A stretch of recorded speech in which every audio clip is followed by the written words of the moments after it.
Hi guys, welcome back to Hadithi. I go by the good name Wangeshi Miriam. Here we talk about the African culture, our heritage, and of course history that relates to us.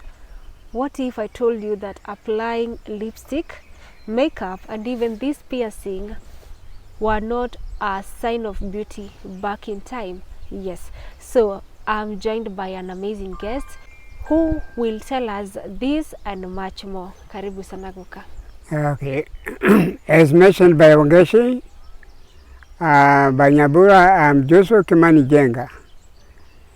And I would like to start by saying that during the colonial era, education as far as girls was concerned was not encouraged. Very few went to school that time. This just came later, and they even they were not wearing dresses. But they are wearing, as Masai did.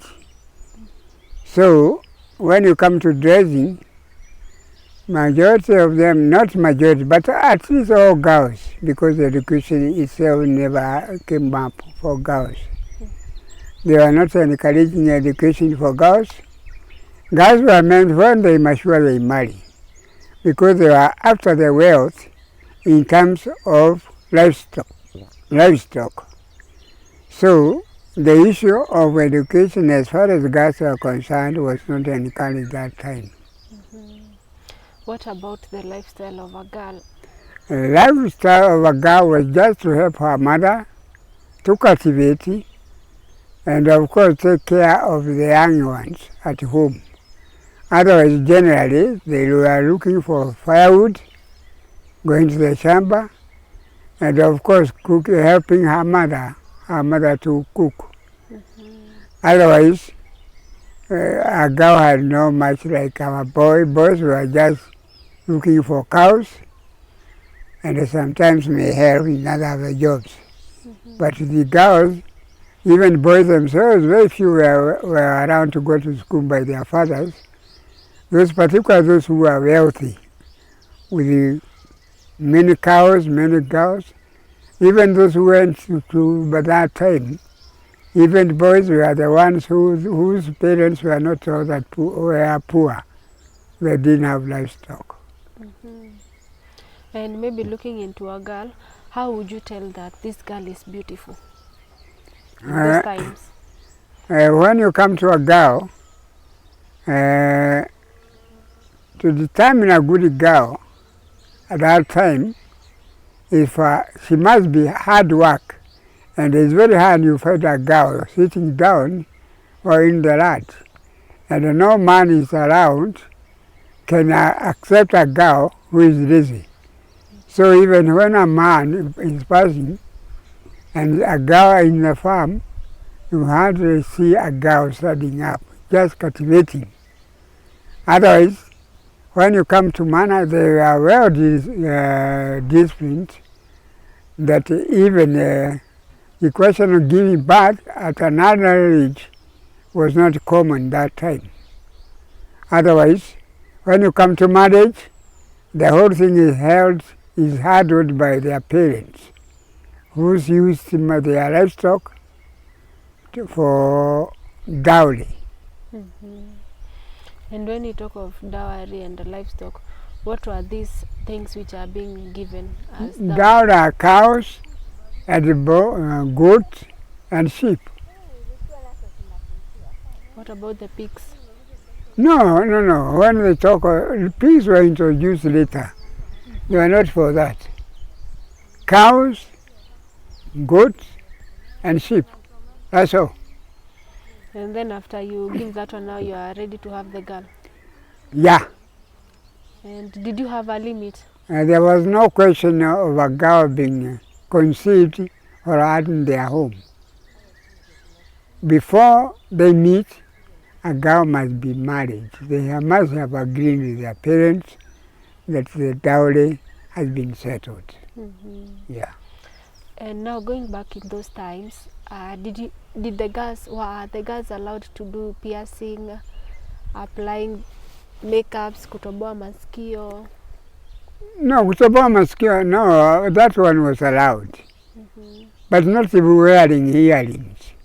That one was not allowed by Africans. No, that And one was not did you allowed. have these lipsticks? Lipstick, no. They are using, no, they are not using lipstick at all. What about the hair? How did they... Even hair was cut short for girls. With a razor, yani, to cut it completely, to remove the hair. Why? And shine. Why? Oh yeah. And smear with the fat ya mbuzi or vitu kama hizo. Yeah. Interesting, Yeah. interesting. What about the dressing? Dressing was not the present dressing you are familiar with. They are wearing like Masai shukas, what do you call them? Sheet. The skins? Not the skin. I mean, mashuko mwewetwata. Kitenge? Kitenge, hapana kitenge. Shuka toweka ule mada hiweta wata. Oh, nimeziona hizi za mabox box. Yes. Wow. Yes. Okay. And for this girl, at what age was this girl? And again, circumcision was compulsory to both sexes. Ah, Yeah, those days. even the girls? Yes, it was compulsory. Oh, interesting. Unless you are taken by a mission, again, if you have had no parents, now there you can escape that. Otherwise, others, they might be circumcised. Yeah. And maybe in your life growing up, did you have a chance to maybe interact with the Europeans? Maybe in schools. How was the experience? Actually, systems were different from settlers. They are handling you very nicely with teachers. They are more Christian. Not like settlers. Handling our teachers is different. You can't compare a teacher and a settler. No. So the teachers were a bit friendly? After all, teachers were influenced by the mission. They were brought in by missionaries. Missionaries. Yes. Yes. So they are different. Si wazungu wale tunajua wale wa tuseme masetra au kitu kama hiyo. They are different. Yeah. Were they kind? Yes, they are kind. Even weekend, we used to be employed in their homes. And you get a few shillings to buy a toast in the canteen or in school. Oh yeah, that's what we are kind. And going in those times, what were you guys having mostly? Pardon? What were you people having mostly as food? Food in the gadali, ugali, rice, and of course bread and butter on Saturdays in the morning. But obviously these are secondary schools. Huh? After all, boarding schools were not there. Primary schools. These were day. But when you come to secondary, we started with the boarding ones, which were limited, very few. As I mentioned to you, let's say you live around, go to Kagumo, labda Mangu, Showet, Simoratewa, they're scattered. That's why very few people went to school that time. University, Kenya didn't have one university. University was Kampala peke yake. Kenya, Tanzania were taking their people to Kampala. Yeah. And they started as a law college. Even by the time Kiano came, it was just a college, not a university. There is somewhere that you mentioned when the country was declared a state of emergency. That's after two. Yes. Yeah. Our people want to know, what do we exactly mean when we say state of emergency? Emergency, you can't move away the way you want. You are just allowed in villages. Yeah. Prior to that, people were scattered. Here you find some people having stayed there. But during the emergency, we are We are forced to go to the villages. Yes. And now when Kenyatta was arrested, Yes. how did that impact or... Well, yeah, we are in the village. When Kenyatta was, we were in villages. And they came to disappear actually just a few years before he was released. Otherwise, we were in villages. Yes. In villages. And they were askaris, home guards. Yes. And was the arrest of Kenyatta contribute in any way maybe to speed up the speed maybe to gain the independence? Yes. They went to the forest in a big way and fighting with the Wazungu. Even some running away from their homes. They could be killed. And the very many were killed. Yes. They are killed. That's why you hear them saying that we never received a who in a platter. No. To send the blood. They send the blood. Yeah. Because many were killed. So even Wazungus themselves were killed. Not that they are all killed. They are killed and then their guns are snatched to be used. And by the way, when you talk about your fighting, was it like the Mau Mau, they come to this place and then they start... Not openly. No. How would they fight? Not openly that way. They come at night. Not during the day. No, they attack during the night. During the day they're in the forest or in the caves. You see? They come during the night, not during the day. Not that they confront each other they openly that way. No. So Wazungus work on they have their houses, their farms. And Muzungu will be met in his own home and killed. You see? Yeah. And now the thing has happened. Now Kenyatta has been released. Yes. Out of prison. Yes. And just some years later, yes. Kenya is gaining her independence. Yes, how was the experience? Yes. Yes. How was the experience like? Hey, people really enjoy it. Yes, independence. Most of the Wazungu started to run away. Yes, they expected the fight to be fought. So majority of them went back to their home, to their motherland. Oh yeah, a good number, even teachers. They didn't expect the Africans to... They didn't expect to stay with them. But then Kenyatta was too clever. He discouraged that. That he encouraged people to live now together and work for our country. Yeah. So there is a and he believed that nobody was left around to fight for independence, even those who were not detained. Because they had no peace even when they are here. You see, we are surrounded in villages. There's no peace, no work. You are so suffering. Yeah. You encourage that. That people to understand, not even a single soul never fought for Uhuru.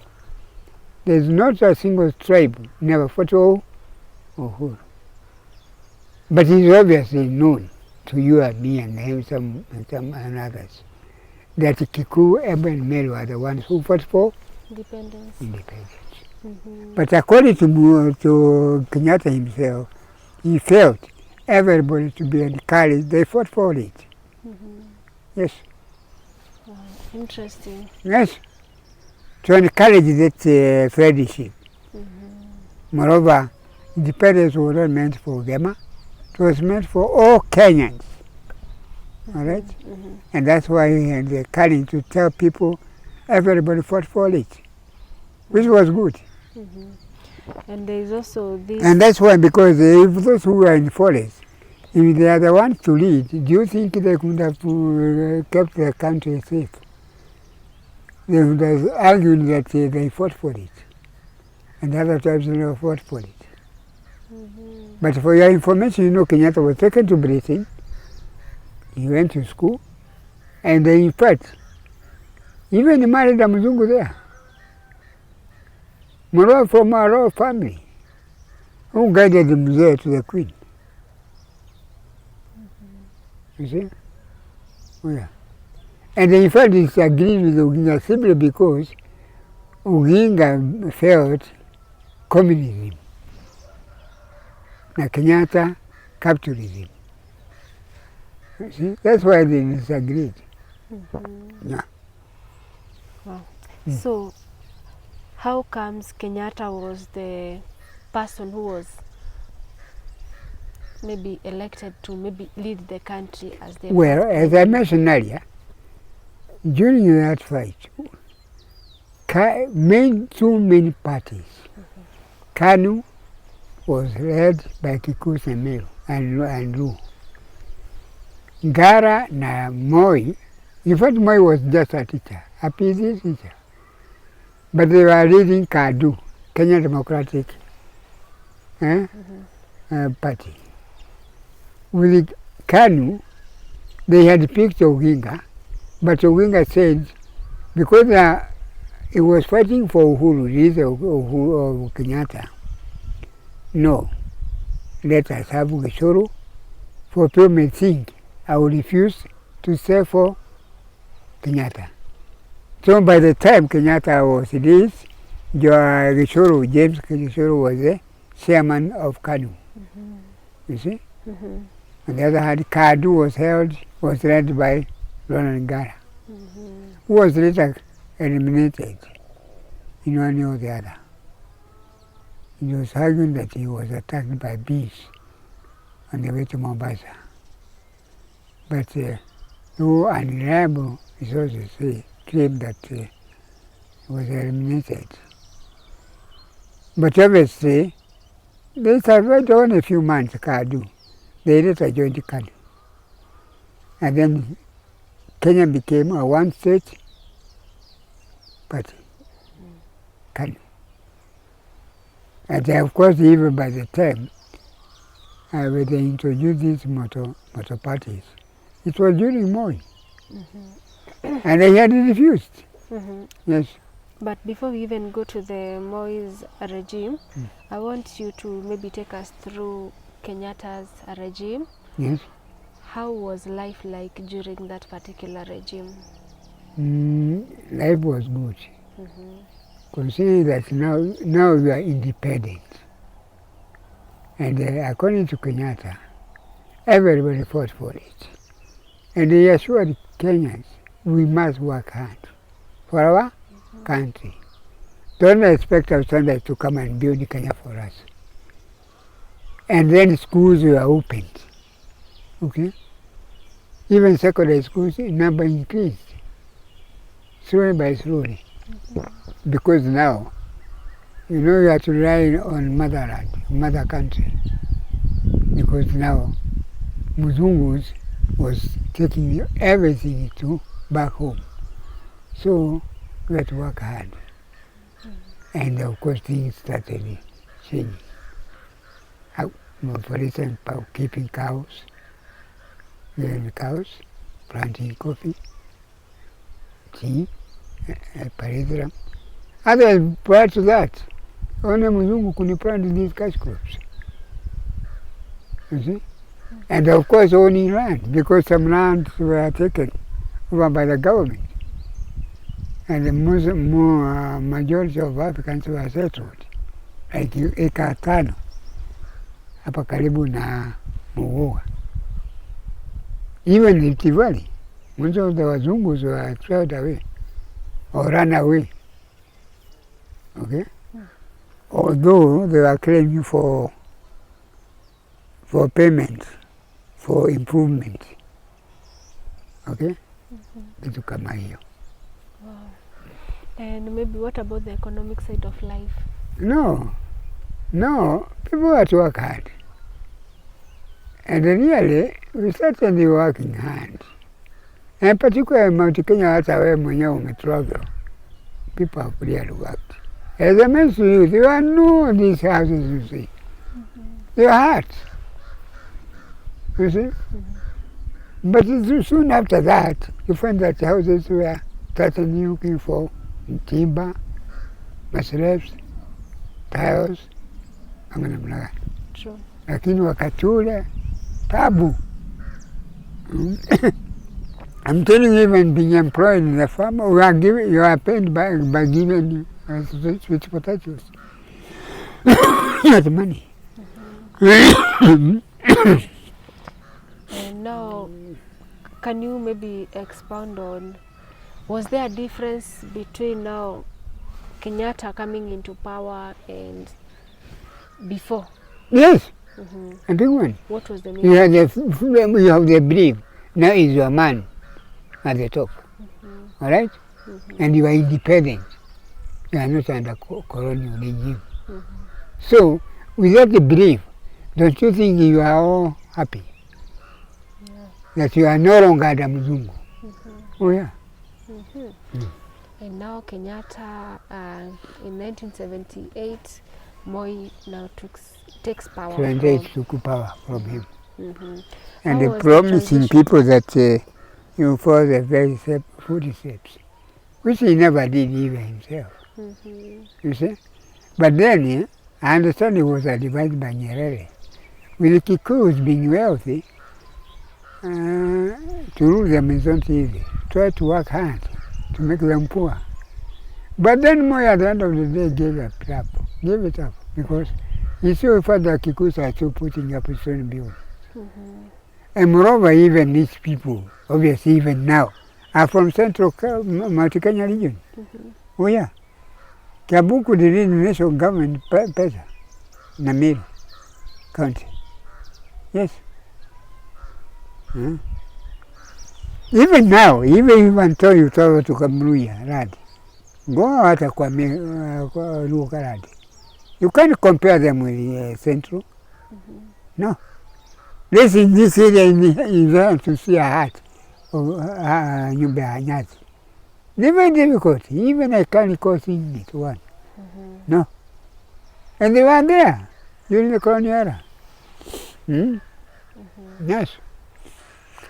They could see, let's say, someone had a roof with the tiles, with the iron sheets. But actually, these iron sheets, they are not bought. Well, he parted during Second World War. Yes. So for Moi coming now into power and not following his Oh, yeah. footstep, Yeah. how would you... In fact, he joined the Kikuus. They know, because even now they know. How do the people now react, seeing now this other president who has come in is not following the footstep? He's not because, because according to him, you see, he's certainly oppressing Kikuyus. But then, even by so doing, he's not refusing them to, kind money to put them, not putting stone building. They were still being put up. And the Kikuyu naturally, they're hardworking. They're hardworking. Not a question of being taught. Yeah. And did this Kikuyu not reject Moi? No. No. They almost rejected. Sorry. It's only Attorney General. Very tough Attorney General, Charles Jojo. Oh, yeah. Yeah. He was being refused. They didn't want him to rule them. But then Attorney General was very firm. And Noble was supposed to mention this question of not allowing Moi. You see? Yeah. Jojo stood firm. Lakini Moi later, in fact, he was to accuse Jojo that Jojo wanted to take over the government from him. Oh, yeah. There is also the thing of the military coup in 1982. 82, yes. Can you please maybe share with us how... By then I was at Moi Beach, history. But actually not the military, not the entire, even outside themselves they are not concerned. There was a young man called Oshuka. In fact, what do you call them? The junior officer there, who pretended to be a very good Christian, is the one who learned them. But then there was an occasion that the officers had, and to attend something. The majority of them, they are not even around. But then, it was defeated. Yeah. Not that military. And they decided to take, they would have done it. But now officers were not removed, in a way. They are not. They are not. And as I assure you, by then I was at my abyss, Methodist. See? So we didn't have the military coup? No. There was not military. And gone there for focusing. Focusing on this. Because the aircraft must be given weather for them to take off. Or to ride. So we also want to learn when did multi-party democracy come about in Kenya? That one came with Moi. When Moi accepted. What do you think are some of the reasons that led people to wanting to form or have more than one party? No, it's good because you have more freedom. It's good. For a single party will dictate. Don't you agree with me? The government will dictate. Yeah. That's why you see them shouting at Ruto. Yeah. And they even refusing to listen to his yeah. And he's been told openly that he's a liar. You can't expect to have told the Kenyatta that way. What would have happened if you said something? The Kenyatta was no joke, madam. You can't play about with the Kenyatta then. The Kenyatta was very powerful. Even in that parliament. He can do away with you within no time. Within no time. You are eliminated. That was no joke. Come on, if you can call Boya. Boya had alleged to eliminate Kenyatta. But who was to informed Kenyatta? By then Boya was in Addis Ababa. And Haile Selassie was a great friend of Kenyatta. Haile Selassie just told Kenyatta the arrangement Boya had there.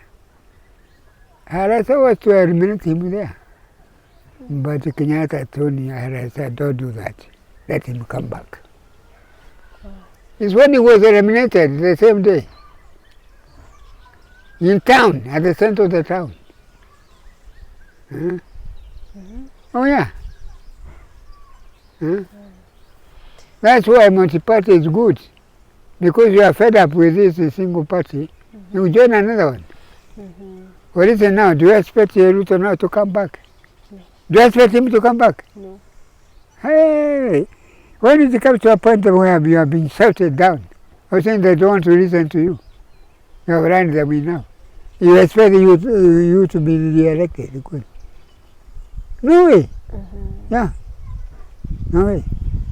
There is also this thing of forcing people to do things which is not common to people. You can't start vaccinating cows and you are not talking why are you vaccinating. That is general.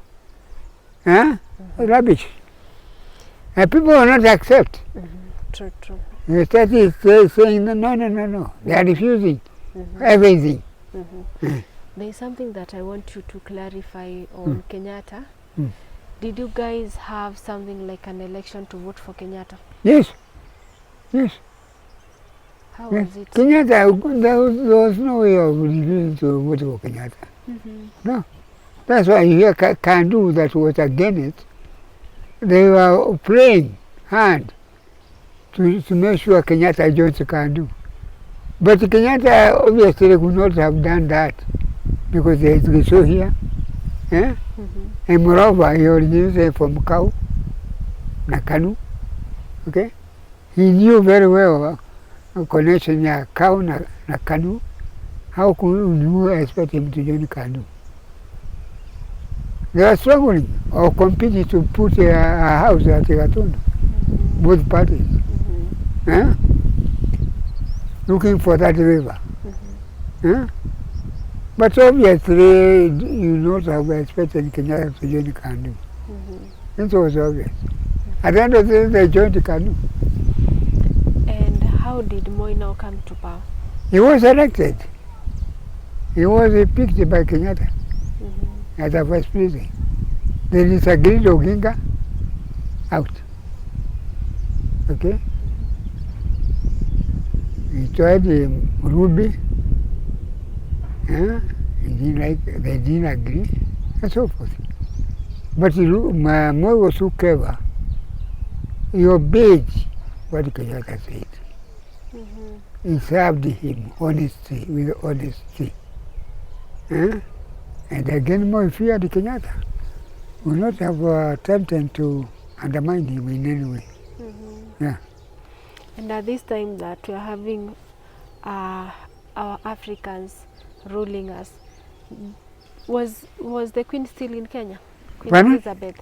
He had visited Kenya, yes. In fact, even 1950, before she became Queen. She had visited Kenya. Yes. In fact, her father passed away when he was in Kenya. Yes, Queen Elizabeth. Did you maybe have an interaction with her? Who? With the Queen? Queen? With the Kenyan government? You as a person? No. How can you then a student meet the Queen? How? Why do you meet her? Because I will hear people saying that this particular Queen would... No, maybe she may visit here to, let's say, in a certain hotel. There are Africans working there. Don't you think they can talk? She can talk to them. Although even not talking because maybe she doesn't know Kiswahili. But she shake hand. Like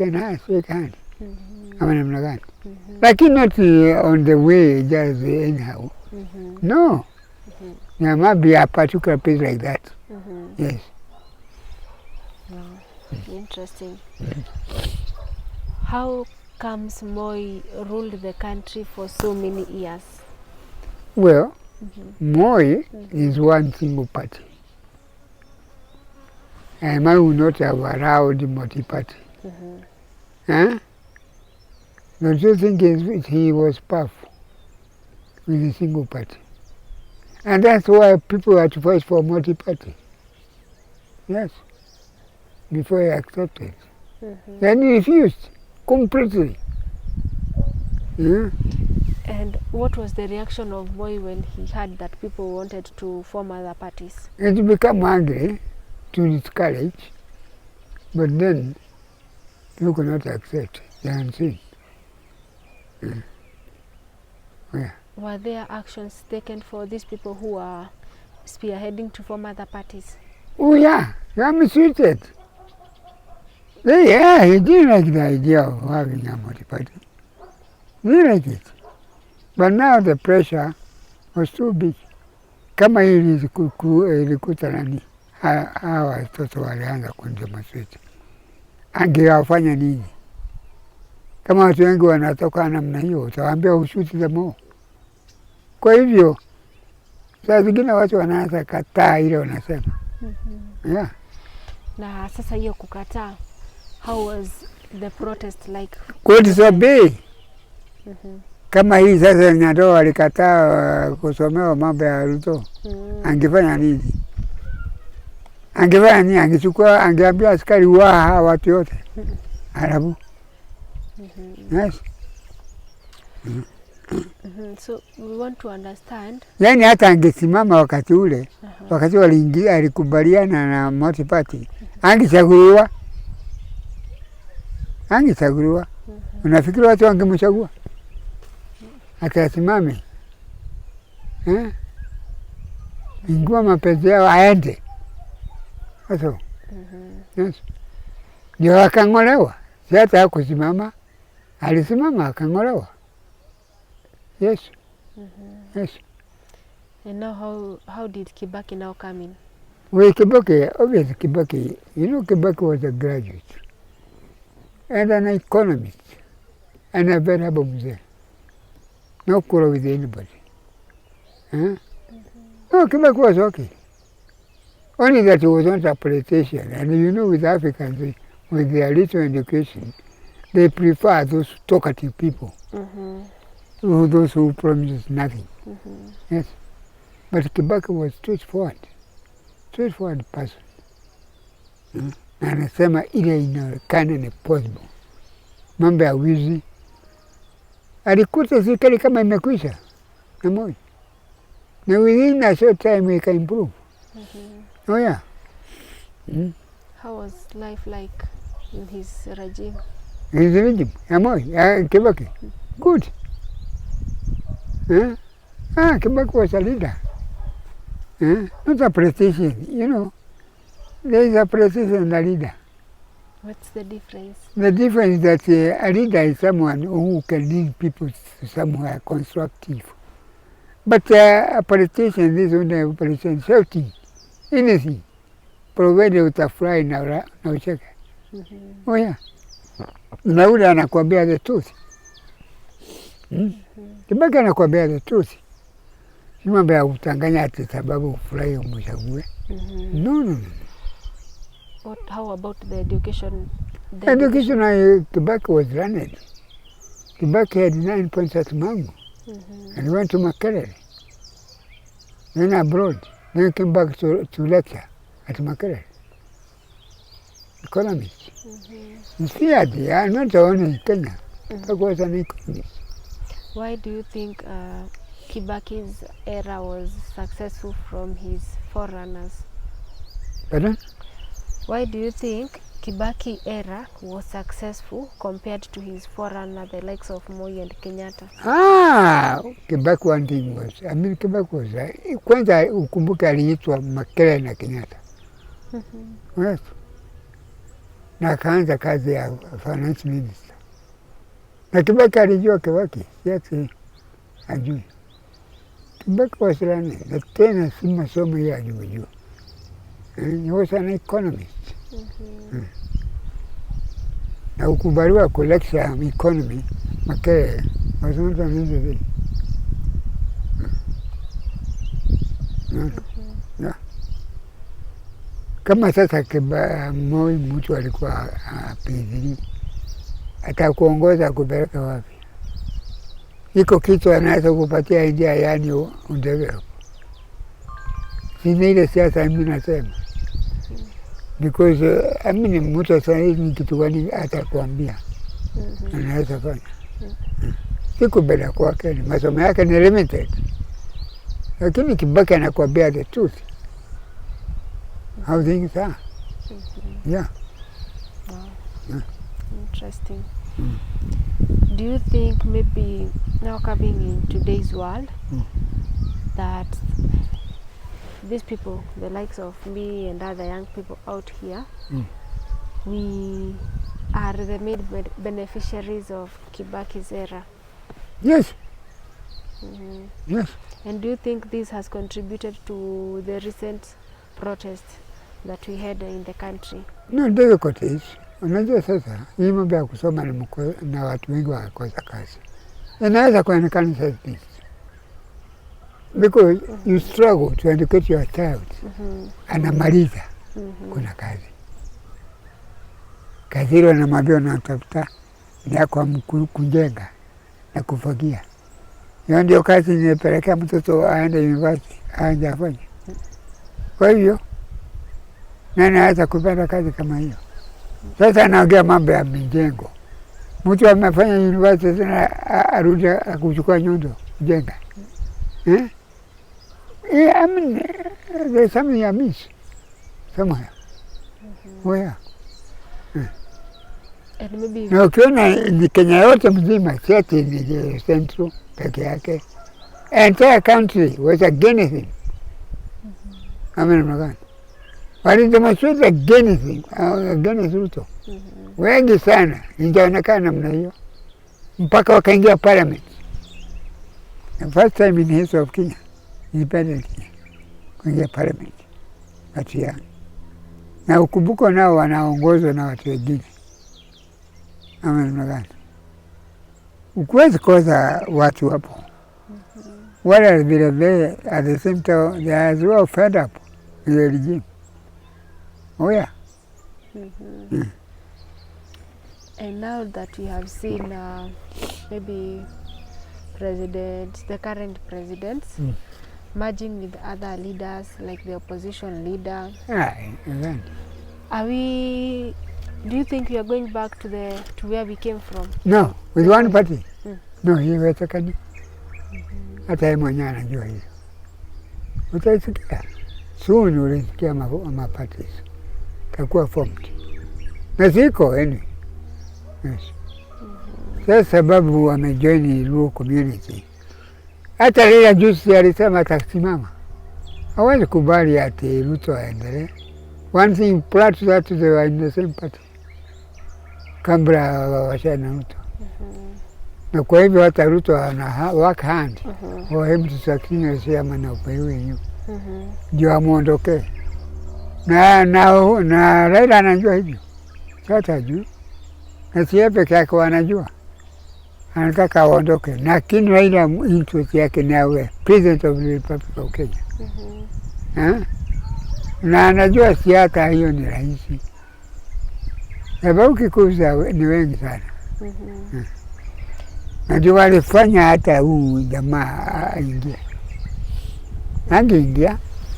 Angeweza. I now wanted us now to maybe take a moment and maybe talk about the Kapenguria Six. Kapenguria. Right.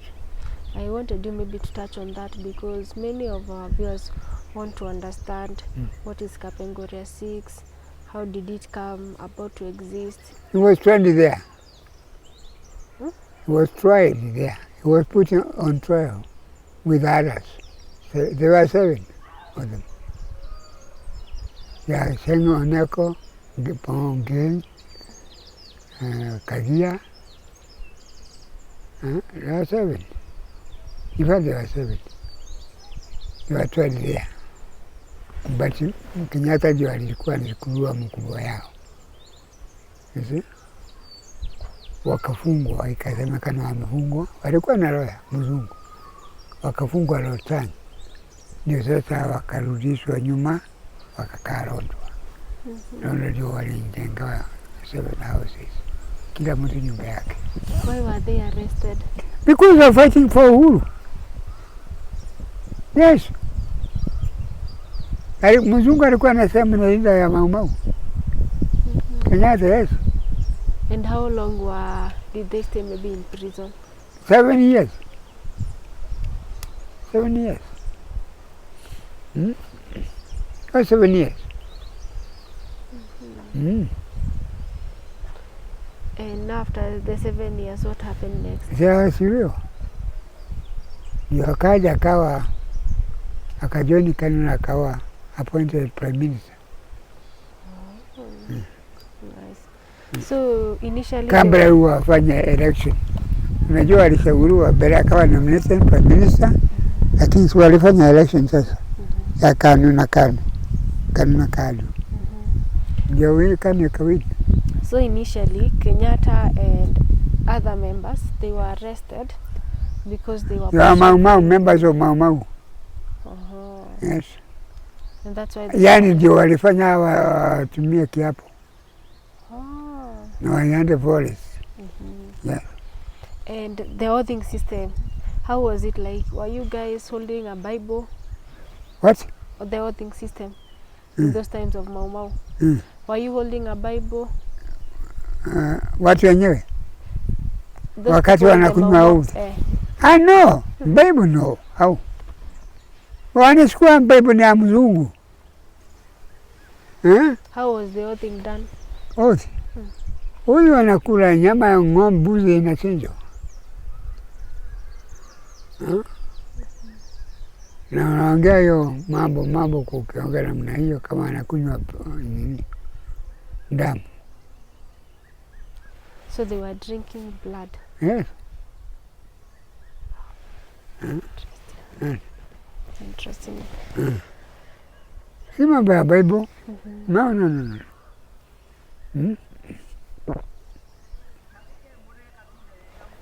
Nikiwe wendo thiuhuruke twina wira.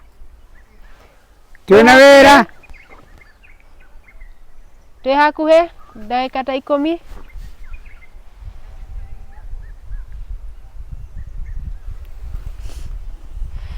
Okay, so I want us to maybe wind up, and I want you maybe to touch on the election part. Were you people having the secret ballot that you have right now? If you are going to vote for this person, you maybe tick and then you put somewhere secret. Yes. Yes. Hata wakati ya KANU. Yes. Vote na ile kawaida mnafanya hata siku hizi. Ni secret. Unaenda hapo unachagua unataka. Hata wakati huu si ati iko mob, hapana. Na ile ya the lines. Hapana, kuna ya line ilikuwa introduce na Moi ukora. Si baadaye ikataliwa. Yeah. And maybe now to the future generations and the current generation, what do you think are some of the lessons that maybe they can learn from the Mau Mau and the Mau Mau?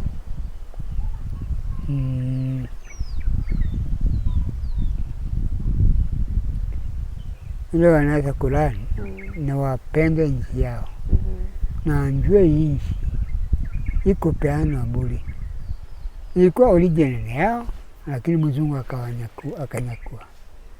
Walikuwa wapigane na wakamwaga damu. Na ni lazima people be proud of their country. And you must work for it. Na usingojee kupewa. Maana yake ni nchi yako.